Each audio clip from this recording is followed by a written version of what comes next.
ஆண்டவரும் இரட்சகருமாகிய இயேசு கிறிஸ்துவின் ஒப்பற்ற நாமத்தில் இன்றைய தேவனுடைய வார்த்தை எபிரேயருக்கு எழுதின நிருபம் 11வது அதிகாரம் 7வது வசனம். விசுவாசத்தினாலே நோவா தற்காலத்தை குறித்து தேவ எச்சரிப்பு பெற்று பயபக்தி உள்ளவனாகி தன் குடும்பத்தை இரட்சிப்பதற்கு பேழையை உண்டு பண்ணினான். நோவாவை நோக்கி தேவனுடைய எச்சரிப்பு வருகிறது. நீ கொப்பேர் மரத்தினாலே உனக்கு ஒரு பேழையை உண்டாக்கு, அந்த பேழையிலே அறைகளை உண்டு பண்ணி அதை உள்ளும் புறம்புமாக பூசு. நோவாவின் காலத்தில் லட்சக்கணக்கான ஜனங்கள் வாழ்ந்தார்கள். அவர்களை உண்டாக்கினதற்காக கர்த்தர் மனஸ்தாபப்பட்டார். அவர்களுடைய நினைவுகள் நித்தமும் கர்த்தருக்கு பொல்லாப்பாக இருந்தது.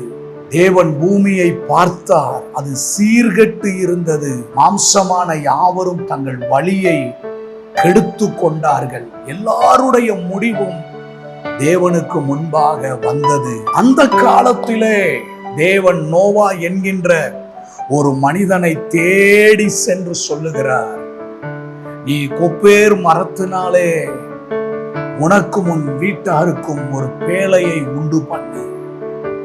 ஒரு தேவனுடைய எச்சரிப்பு நோவாவை நோக்கி வருகிறது. அன்றைய காலகட்டத்தில் இருந்த எல்லா மனிதர்களுக்கும் தேவனுடைய எச்சரிப்பு வரவில்லை, ஒரு மனிதனுக்கு வருகிறது. நோவா ஒருவனுக்கு மாத்திரம் தேவனுடைய எச்சரிப்பு வருகிறது.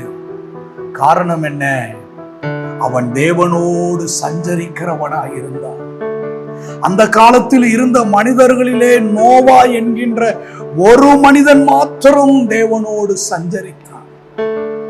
தேவனோடு சஞ்சரிக்கும் பொழுது, தேவ ஆவியினால் நடத்தப்படும் பொழுது, தேவனுடைய எச்சரிப்புகள், தேவனுடைய வழி நடத்துதல்கள் நம்மை தேடி வருகிறது. தேவனோடு சஞ்சரித்த நோவாவுக்கு தேவனுடைய எச்சரிப்பு வருகிறது. தேவனோடு சஞ்சரிக்கிற ஒரு வாழ்க்கை தேவ பிள்ளைகளாகிய நமக்கு தேவை. தேவனோடு தினமும் நெருங்கிய ஒரு உறவுக்குள் நாம் இருக்க வேண்டும். ஏதோ மாதத்திற்கு ஒரு நாள், வாரத்திற்கு ஒரு நாள், ஓய்வு நாளிலே ஒரு நாள் என்று தேவனோடு உறவு இல்லாமல் அனுதினமும் நாம் தேவனோடு ஜெபத்திலும் தேவ வார்த்தைகளிலும் நம்முடைய வாழ்க்கையை நாம் கொஞ்ச நேரங்களை ஒதுக்கி செலவிடும் பொழுது அதுவே தேவனோடு சஞ்சரிப்பதாகும். தேவனுடைய சித்தம் எது என்பதை தேடி கண்டுபிடித்து தேவ சித்தத்தின்படி வாழ்வதற்கு நம்மை அர்ப்பணிப்பதே தேவனோடு சஞ்சரிப்பதாகும். தேவனுடைய வார்த்தைக்கு கீழ்ப்படிவதும் தேவனுடைய வார்த்தையின்படி செயல்படுவதும் தேவனோடு சஞ்சரிப்பதாகும். விசுவாசத்திலும் பரிசுத்த வாழ்க்கையிலும் நிலைத்திருப்பது தேவனோடு சஞ்சரிப்பதாகும். எல்லா சூழ்நிலையிலையும் தேவனை நம்பி வாழ்வது தேவனோடு சஞ்சரிப்பதாகும். நோவா வாழ்ந்த காலம் மிக பொல்லாத காலமாக இருந்தாலும் அவன் உலகத்தின் வழிகளை பின்பற்றாமல் தேவனோடு நடந்தார், தேவனோடு சஞ்சரித்தார்.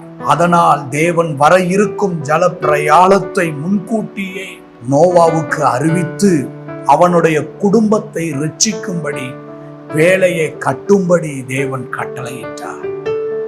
நோவா எந்த கேள்வியும் கேட்காமல் தேவனுடைய வார்த்தைக்கு கீழ்ப்படிந்தார். தன்னையும் தன்னுடைய குடும்பத்தையும் காத்து கொண்டார். இன்றைக்கு உலகம் எப்படிப்பட்டதா இருந்தாலும் நாம் தேவனோடு சஞ்சரிக்கிறவர்களாக இருக்க வேண்டும். தேவனுடைய வார்த்தையை தினமும் வாசித்து ஜெபத்திலே நிலைத்திருக்கிறவர்களாய், தேவனுடைய வழி நடத்துதலுக்கு கீழ்ப்படிந்து வாழ்கிறவர்களாய் நாம் இருக்கும் பொழுது தேவன் தன்னுடைய எச்சரிப்பின் செய்திகளை நமக்கு அனுப்பி நம்மையும் நம்முடைய குடும்பத்தையும் அழிவுக்கும் ஆபத்துக்கும் விலக்கி பாதுகாத்து கொள்ளுகிறவராக இருக்கிறார். இன்றைக்கு தேவ கரத்தில் நம்மை ஒப்பு கொடுத்து கிருபையாக தேவன் நமக்கு தந்திருக்கிற நாட்களை நேரங்களில் கொஞ்ச நேரத்தை தேவனிடத்துல ஒதுக்கி தேவனோடு சஞ்சரிப்போம், தேவன் நம்முடைய குடும்பத்தை எல்லா அழிவுக்கும் விலக்கி பாதுகாத்து இரட்சிப்பாராக. அன்பின் நல்ல ஆண்டவரே, இன்றைக்கு நாங்கள் எங்கள் வாழ்க்கையிலே உமக்கு, உம்முடைய வார்த்தைக்கு கீழ்ப்படிந்து ஆண்டவரே தேவ எச்சரிப்பை பெற்று உம்முடைய வசனத்தை வாசித்து தியானித்து வாழ்வதற்கு எங்கள் வாழ்க்கையை முழுமையுமாக உம்மிடத்துல ஒப்பு கொடுத்து ஜெபிக்கிறோம். எல்லா அழிவுக்கும் எங்களை விலக்கி பாதுகாத்துக் கொள்ளும். தேவனோடு சஞ்சரிக்கிற நேரங்கள் எங்கள் வாழ்க்கையில் அதிகமாக பெருகட்டும். இயேசுவின் நாமத்தில் பிதாவே, ஆமென். கர்த்தர் நம்மை ஆசீர்வதிப்பாராக.